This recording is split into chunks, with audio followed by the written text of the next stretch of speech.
Hello everyone, let's look at the new features and changes rolling out with the release of Windows 11 build 26200.5722 and the dev channel for version 25H2. The changes also apply to build 26120.5722 in the beta channel for version 24H2. So starting with this release, the company is rolling out the AI agent for the settings app, but for Copilot Plus PC that use the AMD and Intel processors. Before, it was only available for those PCs using the Snapdragon processors. We have seen this in the past, so just really quick, the AI agent is a feature that allows you to use natural language to find a specific setting and allows you to configure different features and even apply fixes to the system without even having to open the settings page for that particular feature. For example, if I type my mouse pointer is too small, you can see that the AI agent is going to suggest to increase the size, and from here you can just click apply and that should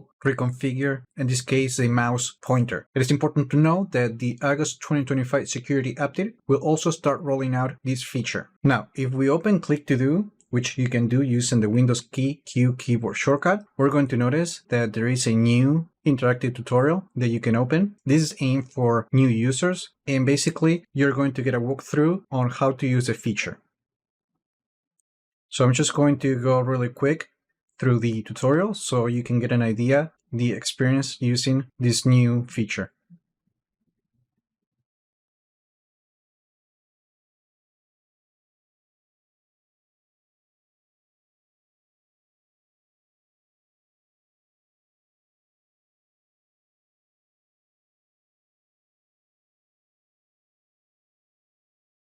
In this rollout, Microsoft is also updating the Second Chance out-of-box experience page, and now all the recommendations are combined in one page, as you can see in this example. In the past, you needed to go through each of the pages in order to continue accessing your account. Now, in this update, Microsoft is also experimenting with a new grid view to show results when searching for pictures from the taskbar. And here's an example of how the grid view is going to look when you perform a search. Also, as part of the 25H2 development, Microsoft is improving the taskbar by making it possible to open the notification center with the calendar flyout on secondary monitors. In the past, you were only able to open the calendar on the primary monitor, but now you can just click the time and date area right here, but on the monitor that you want to see the notification center, and that's where the flyout is going to open. Now, if we go to the settings app, more specifically to the lock screen settings, we're going to notice that in this release, Microsoft is just adding a few tweaks to the Your Widgets settings. For example, now you're going to see a pin for all the widgets that are pinned on the lock screen. And once you reach the maximum amount of widgets, you're going to get this message right here. And finally, this update also includes an updated version of the Task Manager that now shows CPU usage using the same standard metrics used by third-party tools and industry standards. And you're going to see this throughout the processes, performance, and users pages. Now, if you want to see the legacy processor usage, you can go to the details page and then just right click on one of the columns, click on select columns, and from here just select the CPU utility option.